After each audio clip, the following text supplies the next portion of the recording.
It really wasn't a surprise this year's Heisman went to Oklahoma's Baker Mayfield. That was expected.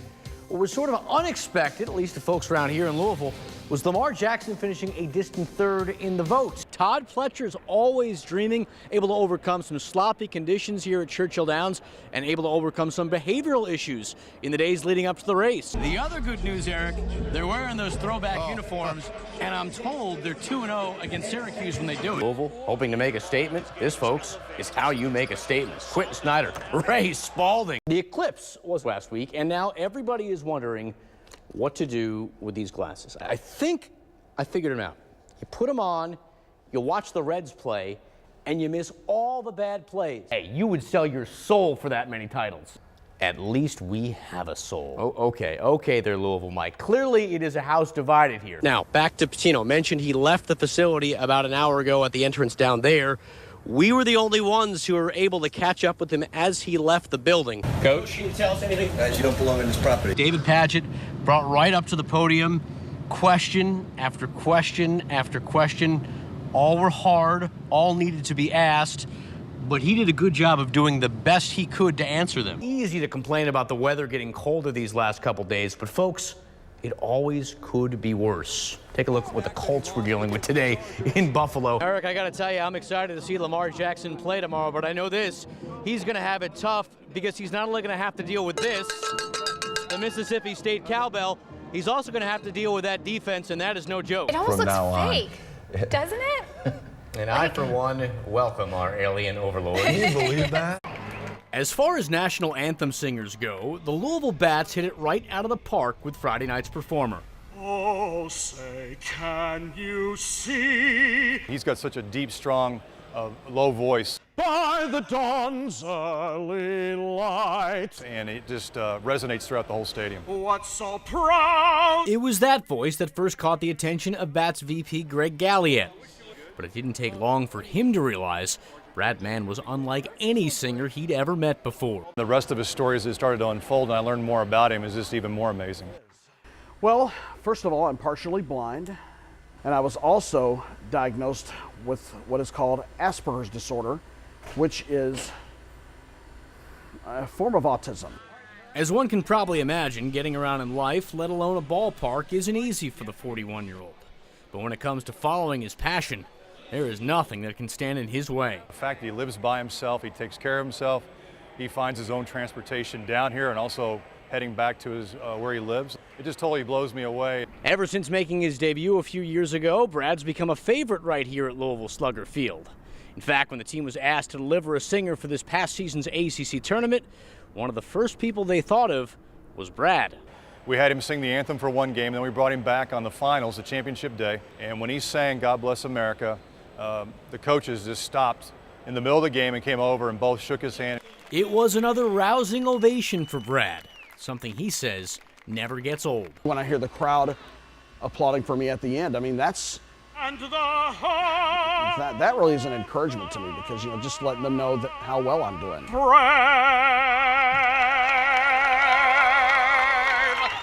Mike Lacett, WDRB Sports.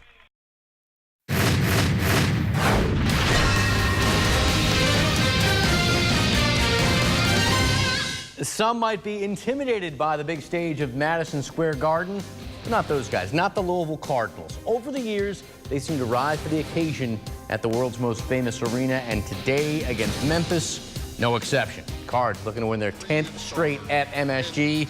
They were feeling it early on from downtown. Second half starting to build a nice lead. First, the big block from Anis Mahmoud, one of 7 rejections for him. That would eventually lead to this. Quentin Snyder left alone, and he makes him pay with a 3. Team high 19 for Snyder. Louisville up 13. Memphis not going quietly. Jeremiah Martin with the jumper. That capped off a 7-0 run for Memphis. Tubby Smith's team within 4. They would get no closer. Cards going back to the deep ball. Dang Adele, 3 of his 15. Louisville as a team hit a season-high 14 threes today. That one put him up 7. Then later, just to drive the point home, Snyder to Ray Spalding. Big finish. Spalding had 12. Louisville gets the win 81-72. Cardinals have now won 4 straight. Meanwhile, in Lexington, can't deny the Wildcats have been improving, but let's face it, They really have not been tested. In fact, before today's game with Virginia Tech, UK hadn't played a Power 5 team since their loss to Kansas last month. Header up, and in case you're wondering, Quade Green's not modeling for Ray-Ban. He's wearing those shades after getting poked in the eye. They seem to work for him. First half, Green driving and scoring 2 of his 17. Also dished out 5 assists. Virginia Tech, though, not backing down. Ahmad Hill, one of the Hokies' 7 first-half threes. He led Tech with 20. Hokies up 6 at the half, and John Calipari did not like it one bit. Second half, UK got its act together. Off the miss, Quade Green leading the charge. Down court, Kevin Knox. And Knox would not be denied. The big and one. He had a game-high 21. And less than minutes ago, Cats up 2. It's Hamidou Diallo with the dagger. He had 20. Wildcats take it 93-86. They won 6 in a row. John Lewis and Eric Crawford with a postgame now from Rupp. Yeah, guys, a lot of big games for UK coming up. Well, we've still got more basketball coming up tonight. They got some extra basketball today in Indianapolis. Up next, we'll show you how the Hoosiers were able to come back and stun 18th-ranked Notre Dame in overtime.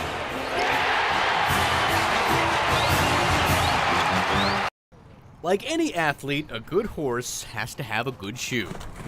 Just like me or you, the more comfortable you are with your shoes, the better you're able to perform. And so, when Todd Pletcher needs these shoes on any of his horses, he goes straight to this father-son duo. He asked, he's Ray, could you help me out?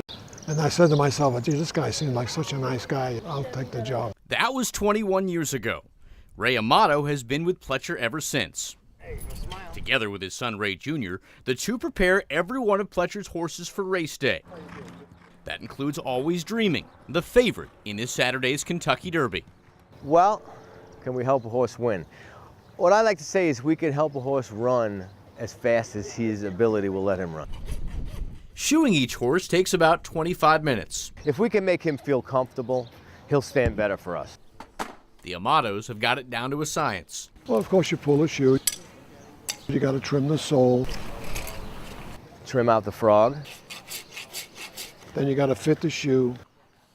Banging around. And I'll tell you what, I was zipping, boy, when I was younger. All right, so you see the hammer and you see the nail, and then you see the action. Now you're probably thinking they're hurting the horse, but Amato says that's not the case, and that's because he's doing the job the right way. It's just like your fingernail. If you trim it correctly, like mine are, then it's fine.